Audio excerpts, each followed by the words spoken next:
Mesdames, Messieurs, bonjour, bonsoir. C'est l'endroit où vous nous recevez. Nous sommes très contents de vous recevoir encore ce jour pour parler de votre émission Que dit la science.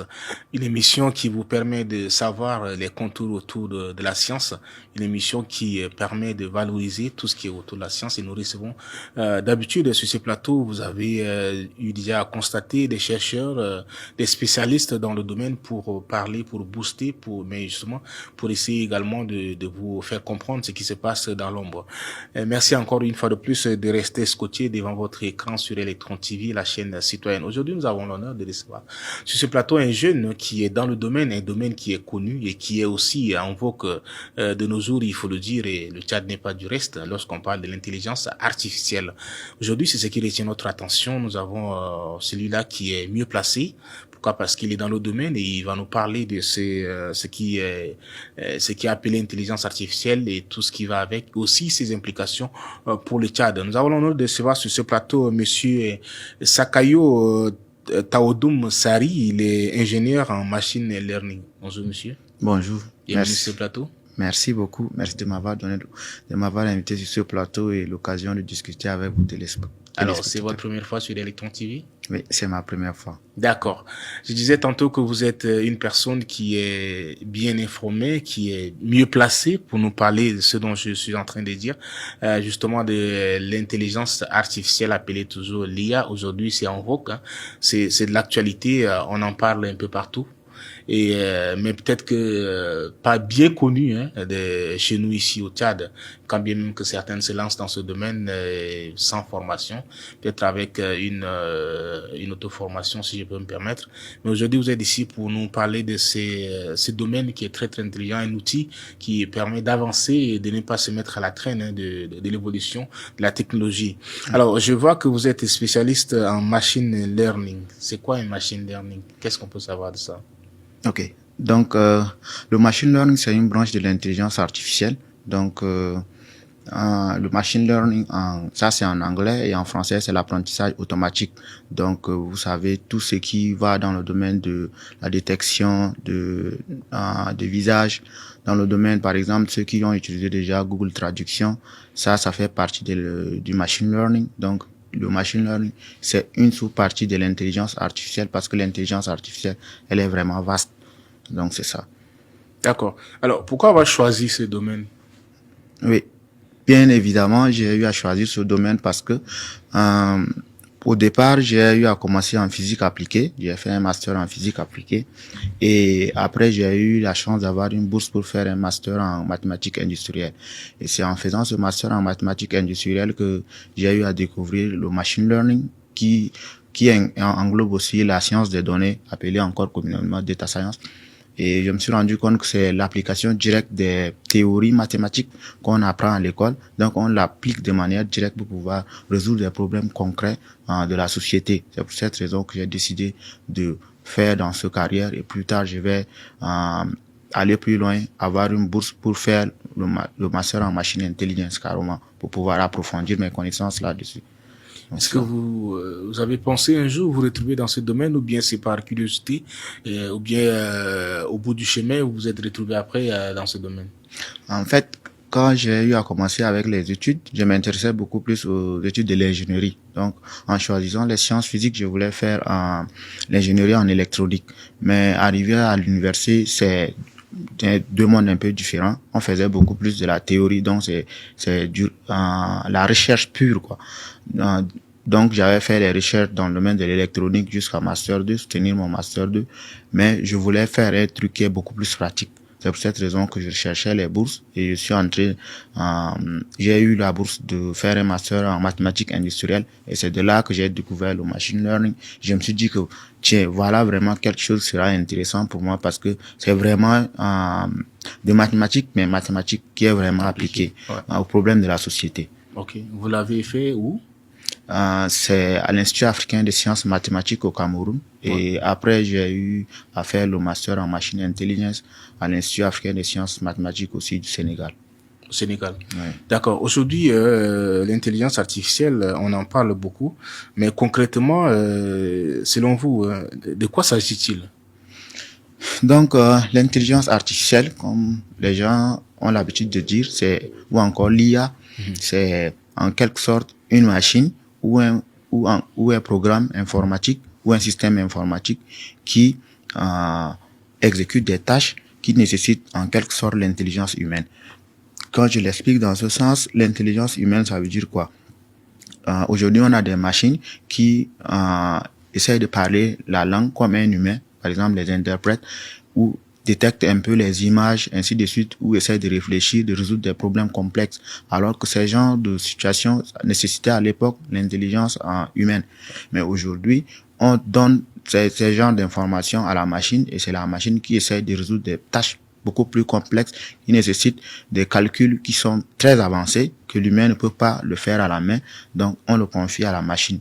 Donc, si par exemple, aujourd'hui, les gens utilisent beaucoup plus ChatGPT, mais il y a des gens qui ont déjà utilisé, par exemple, Google Traduction, mais ils savent pas que peut-être c'est l'intelligence artificielle, mais c'est l'intelligence artificielle. Il y a des modèles de traduction qui sont derrière. Donc, l'intelligence artificielle apprend la langue que l'humain apprend et ça aide à traduire des documents. Donc, voilà en quelque sorte de manière simple comment on peut définir l'intelligence artificielle en tant que telle. Donc l'intelligence artificielle a beaucoup des applications. Les gens utilisent aujourd'hui dans leur iPhone les assistants vocaux comme les Siri, les Alexa. Ça c'est l'intelligence artificielle. Donc il y a beaucoup de gens qui ont utilisé ces outils-là sans le savoir. Dites-nous comment est né même cet outil? Pourquoi avoir mis sur pied pendant que l'homme est là, pendant que l'humain fait ce travail? Pourquoi avoir créé cet outil pour peut-être le travail?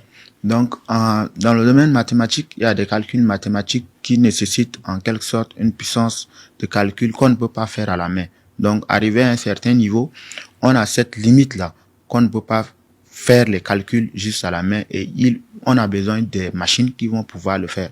Donc, la manière où l'intelligence artificielle était née, d'abord, c'était de manière psychologique. C'était juste pour voir, ça, c'était quelque chose basé sur des règles, pour poser des questions de manière psychologique et voir comment est-ce que la machine répond avant que cela évolue sur la détection, par exemple, de l'écriture. Il y a des gens qui écrivent à la main, donc on voulait avoir une machine qui va permettre de détecter est-ce que la machine peut lire ces écritures-là. Donc, de manière globale, il y a des calculs que l'humain ne peut pas faire. Alors, l'humain a décidé de pouvoir mettre sur pied ces programmes-là, appelés l'intelligence artificielle, qui vont faire des calculs qui sont colossaux. Parce que derrière, c'est des calculs qui sont tellement grands. Et même les gens qui sont dans le domaine de l'intelligence artificielle, arrivés à un certain moment, ils se retrouvent à avoir des systèmes qui fonctionnent de manière parfaite, mais ils ne savent pas ce qui se passe vraiment à l'intérieur, parce que c'est arrivé à un niveau qui est très avancé. Et ces calculs-là, ce sont des calculs qui sont tellement complexes. Et ça se passe à l'intérieur du modèle en question. Mais en fait, l'homme a créé cette machine par l'intelligence humaine. Oui. C'est une adaptation de l'intelligence humaine qui est, je peux dire, transposée dans la machine. Oui. Mais quand vous me dites que l'homme, à un moment donné, ne peut pas, ça veut dire que l'intelligence artificielle est plus développée que, vous voulez dire, le cerveau humain. En fait, c'est l'humain qui a mis sur pied l'intelligence artificielle en opposition à l'intelligence humaine parce que ça imite l'intelligence de l'homme. Et comme ça imite l'intelligence de l'homme, comme je vous expliquais, on a besoin de faire des calculs qui sont tellement costauds, mais pour le faire, on écrit des programmes. Oui, on écrit des programmes et ces programmes fonctionnent en un temps vraiment record, alors que ce sont des calculs qui peuvent prendre des années. Et au fur et à mesure aussi que l'électronique avance, on a des machines qui sont des ordinateurs qui sont puissants. Ça permet aussi de faire tourner ces modèles. Voilà comment est-ce que l'évolution est en train d'aller. Et au fur et à mesure, on a des ordinateurs puissants et la science aussi ne fait qu'augmenter, les recherches dans le domaine de l'intelligence artificielle aussi ne fait qu'avancer. Et le but aussi d'avoir à mettre sur pied le domaine de l'IA, c'est pour en quelque sorte automatiser un certain nombre de tâches que l'humain fait de manière répétitive. Et l'intelligence artificielle peut le faire en un temps record. Je peux donner un exemple simple. Par exemple, dans le domaine de la santé, il faut que le médecin puisse prendre, par exemple, un diagnostic médical ou bien un document sur la médecine qui fait par exemple 100 et quelques pages qu'il doit s'asseoir, lire, et c'est en partant de là qu'il va devoir prendre des décisions. Et on a ces outils-là qui sont là, qui peuvent prendre ces pages-là en quelques minutes, ouais. oui, en quelques minutes, ça fait la synthèse et ça aide le médecin à pouvoir prendre des décisions rapidement. Donc voilà un peu le but. Alors, d'une manière très simple, comment on peut définir même l'intelligence artificielle selon vous? Donc l'intelligence artificielle de manière simple, c'est juste un système informatique qui qui fait des tâches qui nécessitent l'intelligence humaine. Ça, c'est de manière simple l'intelligence artificielle. Et très rapidement, pour Oui. gagner en temps aussi. Mais pour gagner en temps, l'intelligence artificielle, c'est une intelligence qui, en quelque sorte, fait des tâches et au fur et à mesure s'adapte parce que Ouais. au fil du temps où il a l'accès à l'information, Ouais, il ouais. s'améliore. C'est ça. Donc c'est de la même manière que l'humain aussi étudie. Aujourd'hui, l'IA est considérée, est-ce que vraiment l'IA est-elle considérée comme une technologie peut-être transformatrice à l'échelle mondiale selon vous? Ouais, l'intelligence artificielle est considérée comme une technologie transformatrice parce que quand vous prenez l'intelligence artificielle, c'est une technologie qui transforme pas seulement un seul secteur. C'est une technologie qui transforme plusieurs secteurs au même moment. Dans le domaine de la santé, dans le domaine de l'agriculture, dans le domaine de finances, de logistique, etc. L'intelligence artificielle est en train de transformer vraiment ces domaines-là. Et c'est une technologie transformatrice parce que je peux donner un exemple. Quand l'Internet était arrivé, l'Internet est venu changer la manière où les humains communiquent entre eux. Mais l'intelligence artificielle ne change pas seulement la manière où les humains communiquent entre eux, mais ça permet en quelque sorte de produire, en quelque sorte d'innover. Donc ça booste plusieurs domaines. Donc aujourd'hui, vous allez prendre par exemple dans le domaine de la santé, les gens utilisent l'intelligence artificielle pour faire beaucoup de choses. Dans le domaine de l'agriculture, vous avez l'intelligence artificielle qui peut analyser les images satellitaires pour détecter peut-être la sécheresse, pour aider les agriculteurs à savoir quand est-ce il faut s'aimer, quand est-ce qu'il ne faut pas s'aimer, quand est-ce qu'il faut irriguer, ainsi de suite. Donc, c'est un domaine qui est vraiment vaste. Dans le domaine de l'éducation, l'intelligence artificielle est là. Ça permet même d'automatiser en quelque sorte les devoirs qu'on donne aux élèves, ainsi de suite. Donc, c'est une technologie de rupture, on peut le dire de cette manière, parce que ça touche plusieurs domaines et c'est de manière même plus rapide comparé aux autres technologies antérieures. Voilà, justement, j'allais venir sur ce point. Oui. Pour savoir en quoi, par exemple, l'intelligence artificielle est vraiment différente des révolutions peut-être technologiques précédentes. Oui, c'est différent de l'évolution technologique différente d'avant. Comme je l'avais expliqué tantôt, toutes les technologies qui ont été créées avant sont venues pour résoudre un problème dans un domaine spécifique. C'est pour cette raison que je vous ai donné l'exemple de l'Internet. L'Internet est venu changer notre manière de communiquer. Mais l'intelligence artificielle, ça touche presque tous les domaines. Et aujourd'hui, vous allez vous rendre compte que il y a au moins une application dans le domaine de l'IA qui fait quelque chose. Donc, c'est vraiment une technologie transformatrice parce que, au même moment, ça résout des problèmes de plusieurs domaines et de manière rapide. Et aujourd'hui, chaque jour qu'on se réveille, on se rend compte qu'il y a des nouvelles dans le domaine de l'IA et que l'IA est en train, les gens ont découvert ceci, cela pour pouvoir résoudre tel problème. Donc, ça résout beaucoup de problèmes de la communauté et dans des domaines très différents. Ce n'est pas seulement dans un domaine fixe comme les technologies antérieures. J'avais dit au début qu'aujourd'hui, le Tchad ne va pas se mettre à la traîne par rapport à cette évolution technologique. Mais vous, en tant que spécialiste, dites-nous en quoi consiste cette importance pour un pays comme le Tchad de pouvoir s'aligner et s'intéresser surtout à l'intelligence artificielle. Oui, je pense que le Tchad, aujourd'hui, on a beaucoup de défis. On peut dire qu'on a des défis dans le domaine de la santé, dans le domaine de l'éducation, dans le domaine de la sécurité alimentaire. Mais ces défis on peut utiliser l'intelligence artificielle comme levier pour pouvoir résoudre ces défis de manière plus efficace. Et je m'explique. Aujourd'hui, avec l'intelligence artificielle, les gens n'ont pas besoin, par exemple, de beaucoup de millions de dollars parce que les recherches, au fur et à mesure, c'est les recherches qui sont open source. Donc, avec une bonne idée au niveau local, avec des bonnes ressources, les jeunes peuvent mettre sur pied une technologie qui va résoudre un problème concret, un problème au niveau local. Donc, l'intelligence artificielle, je pense que le Tchad ne doit pas rester à la traîne de l'intelligence artificielle parce que si on reste à la traîne de l'intelligence artificielle, on va rester des éternelles consommatrices, on va consommer toutes les applications qui viennent d'ailleurs et toutes les décisions qui viennent d'ailleurs. On n'a pas une commande sur cette technologie-là. C'est pour cette raison que le chat ne doit pas regarder comment l'intelligence artificielle est en train d'évoluer. Et je prends par exemple l'exemple de Rwanda. Le Rwanda a utilisé l'intelligence artificielle aujourd'hui pour résoudre le problème de santé communautaire, pour faire la cartographie agricole.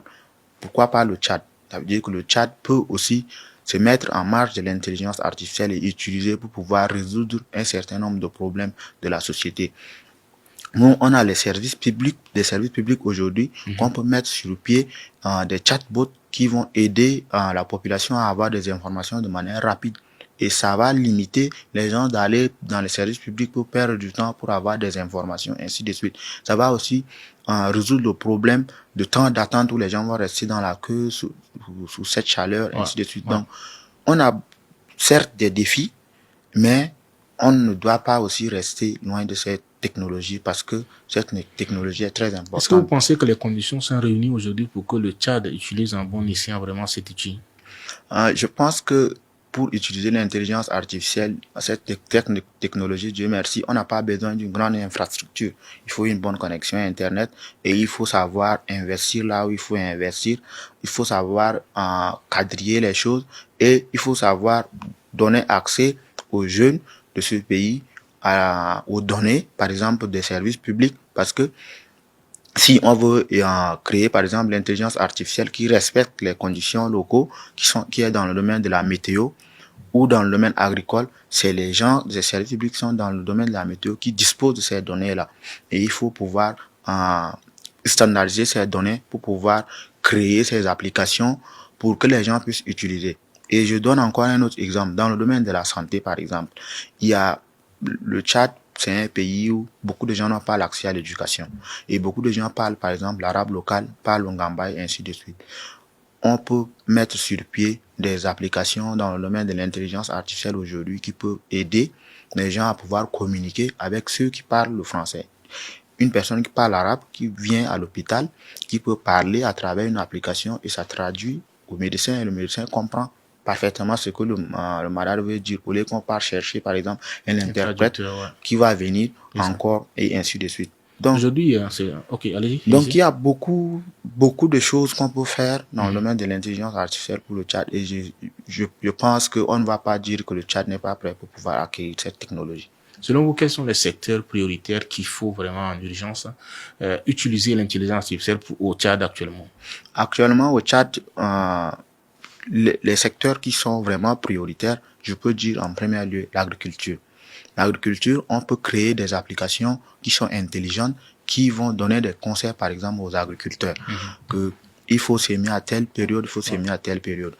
Ça peut aussi donner des conseils dans le domaine de comment est-ce que il faut irriguer ce qu'on a eu à s'aimer. Parce que on sait qu'au Tchad, nous sommes dans un pays où c'est un pays sahélien. Et la pluie est vraiment irrégulière. Ça fait que on n'a pas vraiment une bonne récolte à un moment donné. Et ça peut augmenter le rendement, ces genres d'applications, si on a les bonnes données pour pouvoir entraîner ces applications. Deuxième des choses, on peut créer des applications dans le domaine de l'agriculture encore, où avec son smartphone, on peut juste prendre la photo de la feuille, ou une feuille où on sait que ça a attaqué par quelque chose. Et cela peut donner une idée de quelle maladie est tentée d'attaquer ces plantes. Donc, il y a beaucoup d'applications dans ce domaine. Et même les données satellitaires dans le domaine de l'agriculture pour lutter contre, par exemple, la sécheresse, ça existe.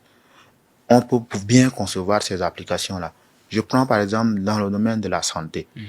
C'est comme j'expliquais bien avant. On peut concevoir des applications, des assistants vocaux qui vont aider des gens à pouvoir faire la traduction. On peut même créer des applications qui vont aider à faire des diagnostics précoces. Par exemple, dans les zones reculées, les gens n'ont pas vraiment l'accès. Oui, exactement. Les gens n'ont pas l'accès aux soins. Donc, quelqu'un peut expliquer juste ces symptômes. On écrit à l'application et l'application va essayer de donner un diagnostic précoce. Ça, c'est important. Dans le domaine de la santé communautaire, c'est très, très important parce qu'ils n'ont pas vraiment l'accès à ça. Dans le domaine de l'éducation, on peut utiliser l'intelligence artificielle, on peut créer des applications qui vont être des tuteurs pour les élèves. Aujourd'hui, on a vu le taux, oui, on a vu le taux au bac. Et on peut créer ces applications-là. Au lieu de chercher des répétiteurs à la maison, c'est avec sa tablette. On sait que beaucoup de jeunes aujourd'hui veulent avoir l'accès au smartphone. Et c'est l'IA qui va l'aider, lui donner des exercices, et ainsi de suite. Et ça va vraiment booster aussi l'éducation. Si on prend un peu le domaine, par exemple, de l'entrepreneuriat, en quoi les entrepreneurs aujourd'hui peuvent saisir cette opportunité pour booster, en tout cas, ce domaine, selon vous? L'intelligence artificielle, c'est une mine d'or. Et comme je l'avais expliqué tantôt, aujourd'hui, beaucoup de jeunes sont connectés, beaucoup de jeunes deviennent de plus en plus curieux. Donc, dans le domaine de l'entrepreneuriat, une personne avec une bonne connexion, avec des modèles open source, peut créer il y avait des bonnes idées, peut créer une bonne application pour pouvoir s'en sortir. Si je prends par exemple dans le domaine par exemple en tout cas, tout ce qui va avec la finance publique, toute l'administration, ainsi de suite. Les entrepreneurs aujourd'hui peuvent décider de pouvoir concevoir des assistants, des chatbots pour ces entreprises-là, ou bien pour nos bureaux, qui vont devoir utiliser. Ça va permettre aux gens d'être un peu tranquilles à la maison, avoir des informations. Il y a des PME qui ont des données, qui ne savent pas comment exploiter ces données-là. Les entrepreneurs peuvent saisir cette opportunité et développer ces applications qui vont permettre aux PME de prendre des décisions. Parce que à travers ces informations-là, ils peuvent entraîner une intelligence artificielle qui va prendre des décisions à leur place. Il y a aussi les tâches répétitives qu'on fait de chaque jour, le service clientèle, ainsi de suite. Les entrepreneurs peuvent saisir cette opportunité, créer une IA qui va permettre aux gens de pouvoir se passer de ces tâches répétitives-là. Donc, il y a beaucoup de problèmes qu'on peut résoudre avec l'intelligence artificielle ici au Tchad. Et il faut être clair là-dessus. Nous sommes vraiment en retard dans le domaine de l'IA. Aujourd'hui, tout ce que les gens font dans le domaine de l'IA, ce n'est qu'un travail de vulgarisation. Mais de manière pratique, il n'y en a pas. Alors, pendant que vous parlez peut-être du retard du Tchad par rapport à ce domaine, pensez-vous qu'on a vraiment de la compétence pour pouvoir peut-être vulgariser ou utiliser en bon escient cet outil au Tchad? Je pense que aujourd'hui, on a des ingénieurs qui sont talentueux, on a des jeunes qui ont de l'ambition, mais le problème est qu'on n'a pas une formation bien spécialisée. Il faut qu'on essaye de structurer un peu la manière dont on fait de la formation. Je m'explique. Quand je dis qu'on doit structurer, ça veut dire quoi? Il faut déjà commencer à pouvoir intégrer, par exemple, la culture de l'algorithmique et le numérique de manière ludique au niveau secondaire déjà. Ça va permettre aux jeunes d'avoir une ouverture d'esprit sur le numérique. Et maintenant, créer des licences, des masters spécialisés dans le domaine de l'intelligence artificielle. Par exemple, machine learning, data science, cybersécurité, ainsi de suite. C'est pour permettre que on puisse être vraiment en marge de cette technologie-là. Il faut aussi du côté de la formation professionnelle, parce que c'est tout le monde qui n'a pas le baccalauréat. Donc, il faut aider les gens dans le domaine de la formation professionnelle à avoir une bonne stratégie de la formation pour permettre à ceux qui n'ont pas le bac de pouvoir aussi accéder à ce genre de formation. C'est ça. Dans des petits métiers. Donc, on a on a les atouts, mais c'est pas structuré. C'est pour cette raison qu'il faut maintenant structurer les choses pour pouvoir être vraiment en marge de cette technologie. Alors, Monsieur Sakayou, peut-être que nous sommes un peu pris par le temps, mais je voudrais qu'on aborde très rapidement le domaine de la recherche, parce que quand on parle d'intelligence, dans le domaine de la recherche, il faudrait avoir une base de données. Oui. Sinon, si on clique le Tchad, il y a des données qu'on peut même pas avoir. Oui. Selon vous, quelle est votre impression par rapport à ce domaine de la recherche, qui est très important, mais que peut-être qu'on a des difficultés jusque-là au Tchad? Oui, c'est vrai, on a des difficultés. Et moi, personnellement, pour mon master en machine intelligence, j'ai travaillé, par exemple, sur la traduction automatique. Ngambay français, français Ngambay. Et jusqu'à aujourd'hui, je cherche ces données-là pour pouvoir rendre ce modèle beaucoup plus efficace, pour pouvoir déployer pour que les gens utilisent. Mais je suis vraiment confronté à un grand problème d'acquisition des données. Ouais. Même si on est allé jusqu'à mettre sur pied une petite application pour collecter ces données parallèles là, de traduction entre français et Ngambay, il y a des gens qui sont pas toujours sérieux, ils vont venir toujours mettre des choses, on se retrouve avec des données qui sont pas bien. Donc aujourd'hui, ce qu'on doit faire, c'est de structurer ces choses Le Tchad doit avoir aussi un plan de stratégie dans le domaine de l'intelligence artificielle, comme tout autre pays, comme le Cameroun, comme le Sénégal. Et pour avoir ce plan, un plan pareil, ils vont devoir travailler en collaboration avec les jeunes qui pensent que c'est des jeunes qui ont des idées pour pouvoir faire avancer les choses. Et faire avancer les choses, ça veut dire quoi? Les domaines publics, c'est eux qui ont les données. Et il faut qu'on puisse collecter ces données-là, les centraliser, les standardiser et au même moment, il faut qu'on essaie d'anonymiser aussi ces données parce que ce sont des données, parfois, ça contient des informations personnelles. Et il faut pas que les gens aient l'accès à des informations personnelles de ces gens. Donc, c'est la première étape qu'on doit essayer vraiment de réfléchir dessus à comment créer ces données parce que il faut que ce soit des données qui sont réalistes, des données qui sont représentatives, des données qui concernent les problèmes locaux. Oui, les problèmes locaux. Ouais. Donc, il faut vraiment prendre le temps pour pouvoir faire ces données-là, les centraliser pour que les gens utilisent maintenant pour pouvoir créer les choses. Quel est le risque, par exemple, de l'intelligence artificielle par rapport à l'humain en tant que tel? Parce que je vois quand même qu'il y a un risque là. Je pense que beaucoup de gens aujourd'hui disent qu'il y a un risque, c'est légitime. C'est légitime, mais je pense que les gens ne doivent pas voir l'intelligence artificielle sous cet angle. Normalement, ce n'est pas une question des ingénieurs même. C'est un truc créé par les humains pour les humains. Donc, les gens doivent voir l'intelligence artificielle comme humain avec l'intelligence artificielle, pas l'humain contre l'intelligence artificielle. C'est vrai. Si on prend par exemple dans le domaine des données, si les gens arrivent à voler les données, parce que si le gouvernement met sur pied une base de données et qu'il laisse l'accès à des entreprises privées, ça va devenir par exemple un truc de surveillance de masse, et ainsi de suite, parce qu'ils ont des données sensibles. C'est ça le côté négatif avec l'intelligence artificielle, parce que il faut savoir protéger les données. Et pour ce faire, il faut travailler avec les gens qui sont dans les spécialités dans l'éthique pour pouvoir vraiment mettre sur pied des lois, des législations qui vont permettre de respecter vraiment l'éthique de comment est-ce qu'on va concevoir les modèles en utilisant les données au niveau local. Alors, M. Sakayo, c'est vrai que nous avons beaucoup de choses à dire sur l'intelligence artificielle, mais mine de rien, nous sommes arrivés au terme de cette première partie, je dirais, parce qu'on aura plein de choses à dire encore sur l'intelligence artificielle. Si vous avez un mot peut-être de fin pour tous ceux-là qui nous suivent pour utiliser en bon escient cet outil, qu'est-ce que vous allez dire? Moi, je pense que d'abord, si je dois dire un mot, en une phrase, il faut que les gens cessent de penser que l'intelligence artificielle, c'est un danger ou c'est un problème.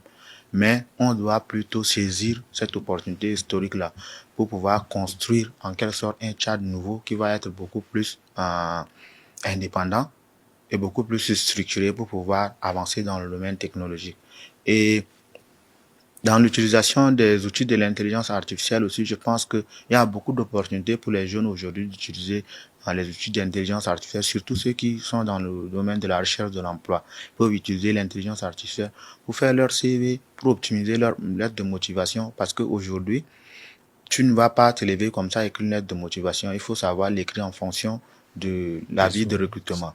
Et il faut que les jeunes aussi soient au courant qu'en utilisant ces outils-là, quelque part, s'ils ont l'accès à ces outils, c'est que les entreprises peuvent avoir l'accès à ces outils pour les permettre de détecter aussi s'ils ont utilisé ces outils pour pouvoir concevoir ça. Donc, en l'utilisant, il faut mettre du tien. Quand tu fais une lettre de motivation, par exemple, avec l'IA, tu vas t'asseoir encore, retravailler pour que ça reflète vraiment ce que tu penses. Comment est-ce que tu voulais postuler pour ce job. Et il faut qu'ils sachent que le risque aussi, maintenant avec l'IA, est que les entreprises sont en train de tendre beaucoup plus vers comment on appelle les interviews avec l'IA. Et quand tu fais une interview avec l'IA, c'est pas un humain. Tu peux pas faire des gestes de gauche à droite. L'IA va directement envoyer un rapport. C'est comme si tu es en train de tricher. Au même moment aussi, les entreprises utilisent un système de tri automatique de CV. C'est basé sur l'IA. Donc, tu peux avoir des compétences, mais si tu ne fais pas un CV qui respecte un système de tracking qu'on appelle ETS, ton CV va être écarté automatiquement avant même que ça n'arrive chez les recruteurs. On va s'arrêter à ce niveau. C'est très intéressant. Je pense qu'on a beaucoup de choses à se dire. Et on va peut-être s'en tenir, qu'il faudrait saisir cette opportunité pour le développement du pays, du Tchad, parce qu'on en a besoin. C'est vrai que nous n'avons pas vraiment fait le tour de tout ce qui est autour de l'intelligence artificielle. Mais déjà, merci d'être passé sur ce plateau pour peut-être poser les bases. C'est juste un début pour parler de cet outil qui est très important et qui peut aider beaucoup dans plusieurs domaines. Donc, il faut rappeler que nous avons reçu sur ce plateau Monsieur Sakayo Touadoum Sari, qui est ingénieur en machine learning. Merci d'être passé sur ce plateau. Merci beaucoup. Nous espérons vous revoir une prochaine fois encore pour continuer encore sur cet élan et parler encore brièvement de cet outil très important. Mesdames et messieurs, ne quittez pas. Notre programme continue. Au revoir et à la prochaine.